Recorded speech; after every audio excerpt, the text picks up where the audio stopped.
अतीक मैं आपके पास आ रहा हूं। अतीक, इतनी सारी चीजें बरामद हुई हैं, उसके बावजूद भी लारेब हाशमी की खुलकर निंदा इस देश में करने से लोग कतरा रहे हैं। लोग अभी भी उसमें गुंजाइश तलाश रहे हैं।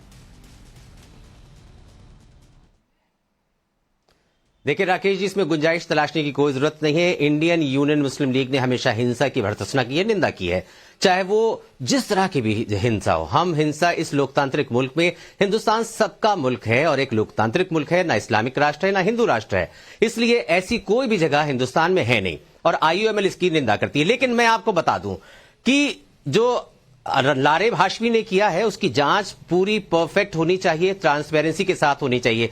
ऐसा ना हो कि कोई राजनीतिक ताकत भी उसके पीछे हो। और आप देख चुके हैं कन्हैया लाल जी का जो कातिल था वो किसी ना किसी राजनीतिक दल से था, उसका कनेक्शन था। तो लिहाजा कहीं ऐसा तो नहीं है कि कोई राजनीतिक ताकत उसके पीछे हो। इसके अलावा जो एटीएस और जो एसटीएफ काम कर रही, मुझे यकीन है वो पूरा दूध का दूध पानी का पानी कर देगी। लेकिन हिंदुस्तान में जो भारतीय जनता पार्टी ने मानसिकता को डेवलप किया है उसको आप देख लीजिए। आपको चेतन सिंह तो याद होगा ना, जिसने मुंबई और जयपुर की ट्रेन में 3 मुसलमानों को गोली मार दी थी। उसमें जो है माननीय मुख्यमंत्री जी का उसमें नाम लिया था, उसने माननीय प्रधानमंत्री जी का नाम लिया था। लेकिन क्या किसी अपराधी का किसी का नाम ले लेने से क्या वो आदमी उसमें शामिल हो सकता है? नहीं हो सकता ना।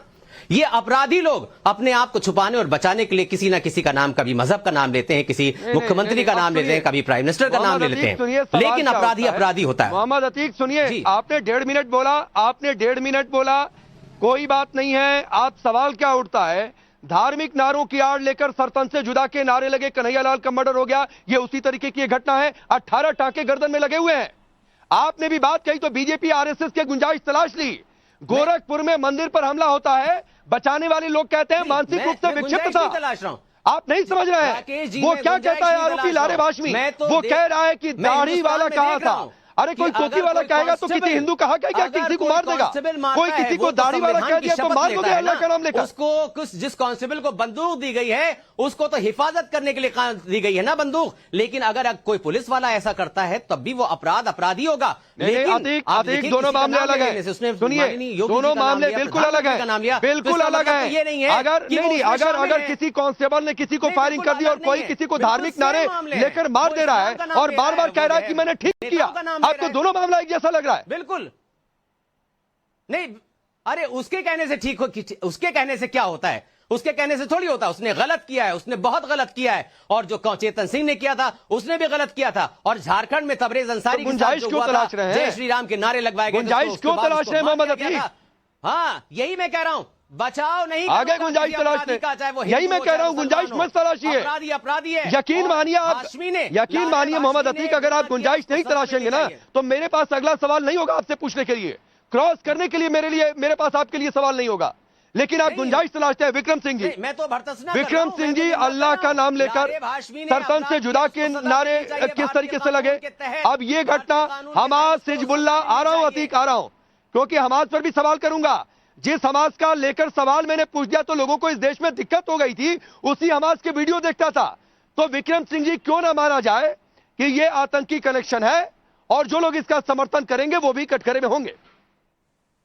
राकेश जी, मैं आपकी बात से 100% सहमत हूं। कवर फायर देना और बहाने ढूंढना।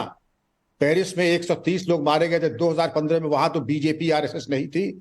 लंदन में लंदन ब्रिज में एक कत्ल हुआ था, 3 बच्चे मारे गए थे, वहां तो बीजेपी और आरएसएस नहीं थी। फ्रांस में फिर पेरिस में एक महिला के ऊपर गोली पुलिस ने चलाई थी क्योंकि वो इसी तरह की हरकतें कर रही थी, वहां बीजेपी नहीं थी, न आरएसएस था। इसने जो किया है आतंकी गतिविधियों से आच्छादित होकर के अतीक अहमद की तरह भाव भंगिमा बना करके अपराधी कृत्य किया है।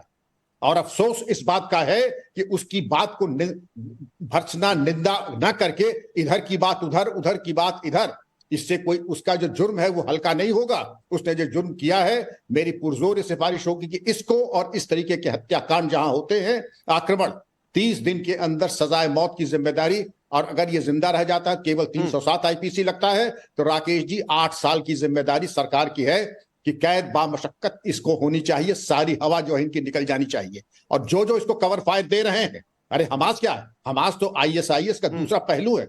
हमास से हमदर्दी किस बात की है? पहले आक्रमण करें, बलात्कार करें, हत्याकांड करें, जब दौड़ा दौड़ा के मारे जाए तब कहें कि साहब हम चूंकि बेगुनाह हैं, हम चूंकि अकलियत है, हमें पीछा किया जा रहा है। अकलियत है तो ये हक किसी को नहीं मिलता है कि कत्ल करें और गर्दन वर्दन काटें, और जो अगर करेंगे तो उसकी जिम्मेदारी होगी। हमें बड़ी खुशी है कि मौलाना हमारे, अभी आप जो पहले बोल रहे थे इंट्रोडक्टरी रिमार्क में, एजाज साहब, उन्होंने बड़ी माकूल बात की है एक सच्चे हिंदुस्तानी की तरह से। उन्होंने हम सब की नाक और हम सब की इज्जत और तिरंगे को ऊंचा किया है। मैं ये उम्मीद करता हूं कि एजाज साहब की तरह सब लोग कहें इसने जो किया है बहुत गलत किया है। बाकी जिसने जो जहां किया है, जो गलत है वो गलत है, इसमें एक दूसरे को जोड़ने से किसी का लाभ नहीं होता है।